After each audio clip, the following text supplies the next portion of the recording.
आज मैं बात करने जा रहा हूँ कि शाह खुरासान मेरे मालिक मेरे मुख्तार मेरे जादी अमजद ने क्या फरमाया, मेडिकल साइंस के मुतालिक, बायोलॉजी के मुतालिक, पैथोलॉजी के मुतालिक, फिलासफी के मुतालिक क्या फरमाया है। आखिर वो तिब के अतबार से ऐसी क्या क्या बातें हैं जो कि आई हैं और बहुत ज़्यादा ज़रूरी है, शाया होनी चाहिए समाज में, हर एक को पता होनी चाहिए, सरेआम होनी चाहिए। वो क्या क्या बातें हैं जिससे आप पूरा जिस्म जो है वो अपना तरोताज़ा कर सकते हैं, अपने आप को बेहतर बना सकते हैं, अपने आप को सही व सालिम कर सकते हैं। वो 8वें इमाम के निकले हुए जुमले क्या है जो कि पत्थर की लकीर है, अपने आप में कीमिया है। इन सब पे आज हम लोग बात करने जा रहे हैं। आप वीडियो के लिए सब पे आज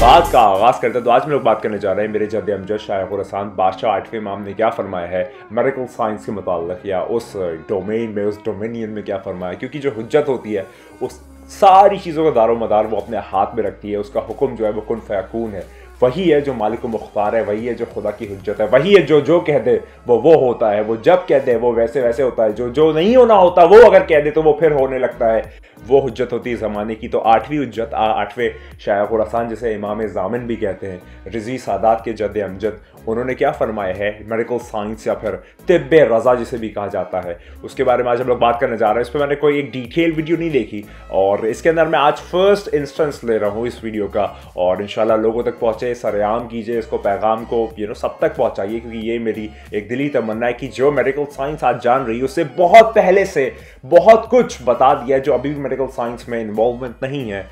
हिकमत के एतबार से, तिब के लिबास से, उस पर हम लोग आज बात करने जा रहे हैं। बात का आगाज करते हैं। मैं बहुत ज़्यादा डिटेल में आज नहीं जाऊंगा, सिर्फ आपको थोड़ा सा नरेशन दूंगा बॉडी के स्ट्रक्चर के लिहाज से जो 8वें इमाम फरमाते हैं। बात का आगाज करते हैं इस एहसास के साथ करते हैं कि वो आने वाला है। मेरे मौला 8वें इमाम फरमाते हैं कि ये एक गोल्डन ट्रीटी है, चेन ऑफ नरेशंस है जो हम तक पहुंची है, खुदा का शुक्र है। तो इसके अंदर मौला जो है वो बताते हैं इंसानी जिस्म के 4 ह्यूमर्स या 4 सब्सटेंसेस के ऊपर। आपकी जो जिस्म है उसके 4 सब्सटेंस या 4 ह्यूमर है, 4 उसके कर लीजिए एक तरीके से फेजेस हैं जिस पर आपका जो बॉडी है वो डिवाइडेड है और उसके अंदर कुछ चीज़ें जो है वो इन्वॉल्व है। इसको हम लोग तबाई और खैत और मिजाज भी कहते हैं। मिजाज उर्दू में जिसे कहा जाता है, अरबिक लिहाज से उसको तबाई या खैत या मिजाज कहा जाता है, ह्यूमर्स जिसे इंग्लिश लैंग्वेज में कहा जाता है। तो इसके अंदर 4 चीज़ें जो है वो बेस्ड है। फर्स्ट जो है वो है दम, दम से मुराद है खून। जो दूसरा है वो है सफरा, सफरा से मुराद है येलो बाइल यानी कि येलो जूस जो होता है आपका जिस्म में। और जो थर्ड है वो है सौदा, सौदा से मुराद है ब्लैक बाइल जो कि एक ब्लैक फ्लूइड आपके जिस्म में हरकत करता है। और जो फिफ्थ है वो है आपका फ्लेम यानी कि बलगम। यानी कि ये 4 चीज़ें वो चीज़ें जो आपके जिस्म की डिफरेंट टेम्परामेंट्स बदलती है, डिफरेंट स्ट्रक्चर में चेंजेस लाती है। आपका जो हरारत है या फिर आपकी ताकत है, क़ुव्वत है, निस्बत है, फ़ुरक़त है, किसी भी चीज़ से उसकी एक वाबस्तगी है, वो सारी की सारी चीज़ें जो है वो इस पर बेस्ड होती है। यानी कि आपका जो बायोलॉजिकल मैकेनिज्म है वो इन 4 चीज़ों पे बेस्ड है, इन 4 टेम्परामेंट्स या 4 ह्यूमर्स या फिर 4 मिजाज या 4 खैत या 4 तबाई पे बेस्ड है। वो 4 फिर से एक बार सुन लेते हैं। दम यानी कि खून, सफरा यानी कि येलो बाइल, सौदा यानी कि ब्लैक बाइल और फ्लेम यानी कि बलगम। ये 4 चीज़ों पर बेस्ड है। अब मौला यहाँ पर डिटेल भी बताता है कि आखिर कौन से महीने में ऊपर जाता है, नीचे आता है, क्या खाना चाहिए, क्या नहीं खाना चाहिए। वो तो चलिए हम लोग इंशाल्लाह आने वाली वीडियोस में कवर करेंगे। अगर आप लोग चाहते हैं एलिबैथ स्कूल ऑफ मेडिसिन के लिहाज से वीडियो का आगाज़ कर दिया जाए, तो मौला फरमाते हैं कि ये जो 4 रिस्पॉन्सिबिलिटीज़ हैं, ये जो 4 सब्सटेंसेज है, 4 मिजाज है, ये न्यूट्रिशन, ग्रोथ और मेंटेनेंस के लिए बहुत ज़्यादा प्रोडक्टिव है। आपके ऑर्गेनिजम्स के लिए ये बहुत ज़्यादा ज़रूरी है कि ये 4 चीज़ें जो है वो बैलेंस्ड आउट रहे, ये अपने आप में एक स्ट्रक्चर्ड और लेवल्ड फॉर्मेट में रहे, और ये आपका डाइजेस्टिव सिस्टम, आपका प्रोपोर्शन, आपका बैलेंस और आपका हेल्थ जो है वो मेंटेन करती है। अगर मैं आगे बात करूं तो ये जो टीचिंग्स है ये मेनली जो है आपके न्यूट्रिशन और ट्रेडिशनल मेडिसिन के लिए भी बहुत कारगर साबित होती है, बहुत ज़्यादा मुफीद है, बहुत ज़्यादा एपिटमी या एलोक्वेंट है अपने आप में। और इससे जो लिवर है वो बहुत इंपॉर्टेंट रोल प्ले करता है। इसके अंदर जो आपका एक प्रोपोर्शन में चीज़ें प्रोड्यूस होती हैं वो भी सही प्रोपोर्शन में प्रोड्यूस हो रही कि नहीं हो रही, वो भी अपने आप में बहुत ज़रूरी चीज़ है। तो ये अपने आप में पूरी एक साइंस है जो मौला यहाँ पर फरमाते हैं। फिर मौला मजीद फरमाते हैं कि ये जो 4 चीज़ है ये मजीद 14 चीज़ों में डिवाइडेड है, यानी कि 14 चीज़ों में ये और ज़्यादा तकसीम की गई है। यानी कि ये दम, सफरा, सौदा और फ्लेम यानी कि बलगम, इन 4 चीज़ों को आप फर्दर 14 चीज़ों में डिवाइड कर सकते हैं। अब 14 किसका नंबर है? 14 मासूमीन का नंबर। तो यहाँ पर मौला फरमाते हैं ये 14 चीज़ें जिस और एरिया ऑफ स्टडी जो या ROI रेफरेंस ऑफ इंटरेस्ट जो है वो और ज़्यादा प्रिसाइज और टू द पॉइंट और पर्टिकुलर हो जाएगा, वो ये 14 चीज़ें इस तरीके से। मौला फरमाते हैं कि जो पहला है वो है आपके जिस्म का डिस्ट्रप्शन, यानी कि जो आपका जिस्म है ये अपने आप में एक सल्तनत है। फिर मौला इस पर भी एक खुद बाप फरमाते हैं, वो भी आगे आता है कि ये जो आपका पूरा जिस्म है ये अपने आप में एक सल्तनत है और इसका सुल्तान जो है वो जहन नहीं है, दिल है। अब मौला यहाँ पर देखिए जो मेडिकल साइंस कहती है, जो भी चीज़ें कहती है, उससे एकदम बरक्स बात करते हैं। मौला मेरे फरमाते हैं कि ये तुम्हारा जिस्म जो है वो अपने आप में यूनिवर्स है, सल्तनत है, और इसका जो सुल्तान है, इसका जो बादशाह है, इसका जो मुख्तार है, इसका जो किंग है, इसका जो मोनार्क है, इसका जो डायनेस्टी का मालिक व मुख्तार है, वो कोई और नहीं है, जहन नहीं है, सबकॉन्शियस माइंड नहीं है, कॉन्शियस माइंड नहीं है, आपका मस्तिष्क नहीं है, बल्कि दिल है। दिल जो है वो इसका सुल्तान है, इसका ग्रास्पिंग पावर है, ये पावर अथॉरिटी है, यानी कि दिल जो है वो पावर पोजीशन में है। वो कैसे, मौला ने इस पर भी डिटेलिंग बताई कि आखिर दिल क्यों है और दिमाग क्यों नहीं। इस पर भी अगर आप कहेंगे तो मैं दिमाग के ऊपर और दिल के ऊपर एक वीडियो बना दूंगा कि आखिर ऐसा क्यों है, इसकी रीजनिंग मौला ने दी है मेरे कि आखिर ऐसा क्यों है। अगर सेकंड पॉइंट पे बात करूँ तो जो सेकंड पॉइंट है वो है आपके मिजाज और उसका बदलने के वक्त, यानी कि मिजाज कब कब बदलता है, कैसे कैसे बदलता है, और जब बदलता है तो उसके अंदर क्या क्या चेंजेस आते हैं बॉडी में, मौला यहाँ पर ये फरमाते हैं। फिर मौला फरमाते हैं कि आपकी हर एक जिस्मानी आज़ा के लिए या हर एक जिस्मानी क़ुव्वत के लिए, जिस्मानी एक एक खुश व खुर्रम रहने के लिए, या फिर जिस्मानी हर तरीक़े से, हिकमत के लिहाज से, तिबी एतबार से, मेडिकल साइंस के लिहाज से, मौला ने बताया शरबत रज़ा। शरबत रज़ा जो है वो आठवें इमाम का एक सीरप है जो कि आपके हर एक जिस्मानी मराज के लिए एक बहुत कारगर साबित होगा। क्यों हो भी ना, क्योंकि खुद यदुल्ला उसको बनाने वाला है, यदुल्ला के लब से निकला हुआ है और यदुल्ला जो है वो बनाने वाला है। तो फिर ये एक और थर्ड पॉइंट है कि अगर आप कहेंगे शरबत रज़ा कैसे बनाते हैं आठवें इमाम का शरबत, तो फिर मैं उस पर भी एक कंप्लीट वीडियो बना दूंगा। मौला फरमाते हैं कि जो चौथा है वो है किसी भी स्पेसिफिक या फिर एक कोई ख़ास खुसूसी खाना खाने से आपके जिस्म में क्या क्या चेंजेस आते हैं, बदलाव आता है, इसकी भी एक अपनी साइंस है। यानी कि अभी हमने 4 पॉइंट डिस्कस किए कि हर एक स्पेसिफिक खाना खाने से आपके जिस्म पे क्या क्या फ़र्क पड़ता है, वो भी अपने आप में एक साइंस है। अगर मैं आगे बात करूँ तो फिर आदाब अल हम्माम, यानी कि नहाने के आदाब, उसके भी एक रूल्स एंड रेगुलेशंस है जो आपकी बॉडी पे इम्पैक्ट लाते हैं। उसके एक सगेशियसनेस या फिर एक पैनिकी या फरागो या शवाद कुछ भी हो सकता है। अगर आप अच्छे से कर रहे हैं तो फिर एक सगेशियसनेस है, और अगर आप जब मुसीबत में मुलव्वस है तो फिर एक शवाद काइंड ऑफ थिंग जो है वो आ सकता है। तो फिर ये है फिफ्थ की आदाब अल हम्माम, यानी कि आपकी जो नहाने के आदाब है वो बहुत ज़रूरी है।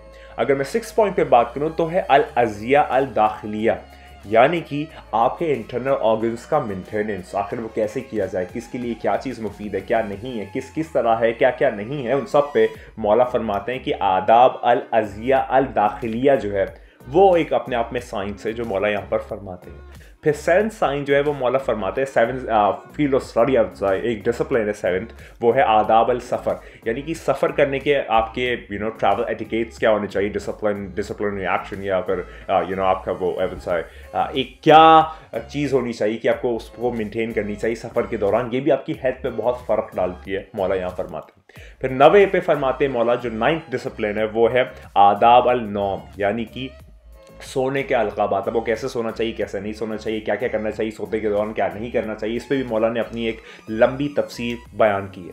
फिर मौला आगे फरमाते हैं क़िवा अल नफ्स अल तबाई अल अरबा, यानी कि आपका जो मिजाज है इसकी जो हरारतें बदलती रहती हैं वक्त के साथ, कभी मिजाज मुख्तलिफ है, कभी तासीर मुख्तलिफ है, कभी कुछ हो रहा है, कभी कुछ नहीं हो रहा है, वो ह्यूमर के ऊपर मौला ने बात की और पूरा एक खुतबा जो है वो फरमाया। इतनी डिटेलिंग के साथ कहीं ला के दिखा दो, मान जाऊंगा, पहचान जाऊंगा, इस बात को जान जाऊंगा, हो नहीं सकता, ला नहीं सकते, दिखा नहीं सकते, बता नहीं सकते, वाज़ेह तौर पे जता नहीं सकते, क्योंकि हुज्जत है। हुज्जत यानी कि खुदा बोलता है, समझिए, हुज्जत के ज़रिए खुदा बोलता है, क्योंकि खुदा कहता है कि मैं एक छुपा हुआ ख़जाना था, मैंने चाहा कि मैंने पहचाना जाऊँ, तो ये 14 को मैंने तुम्हारे सामने वाज़े ले आया।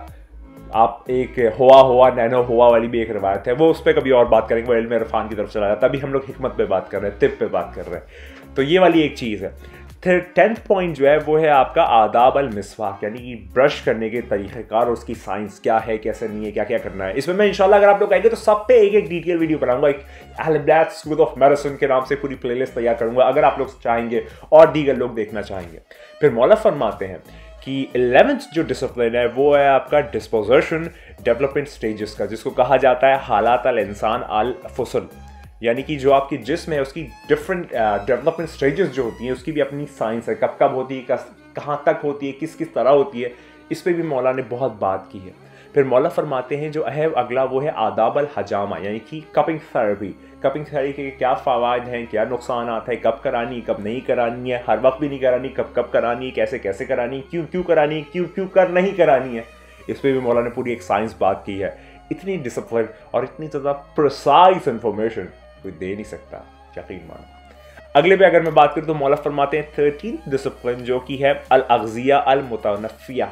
अल अग़ज़िया अल मुतनफ़िया जो है इसका मायने है इनकम्पैरेबल फूड, यानी कि वो खाने, वो ग़िज़ा, वो रिस्क जो आपके लिए इनकम्पैरेबल है, जो आपको नहीं खानी चाहिए, जो प्रोहिबिटेड है, जो हराम है, जो कि मना है, आखिर वो क्यों नहीं है, क्यों है, उसकी रीजनिंग्स, उसके बारे में debate, discussion, orientation, formation, conclusion, destination, occupation, उसके बारे में पूरा एक मैकेनिज्म मौला ने डिस्क्राइब किया हुआ है। फिर जो 14th है और जो लास्ट है वो है आदाब अल मुक़र्रबा। आदाब अल मुक़र्रबा जो है वो लास्ट है।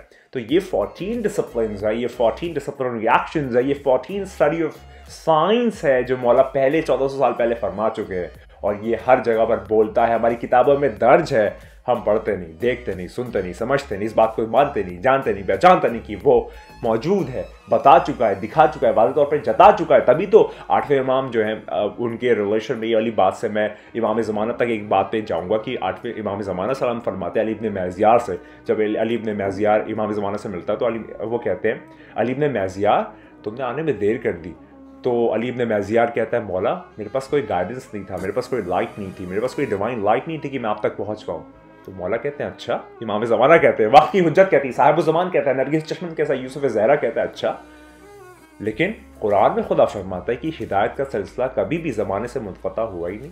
तो फिर कैसे और क्यों कर तुमको गाइडेंस नहीं मिला, लाइट नहीं मिली, डिवाइन लाइट नहीं मिली, जबकि वो जो हिदायत का सिलसिला है खुदा से वो कभी मुनक़ता हुआ ही नहीं, प्रोहिबिट हुआ ही नहीं, कट डाउन हुआ ही नहीं, कभी भी वो रिस्ट्रिक्ट हुआ नहीं, कभी भी नहीं हुआ।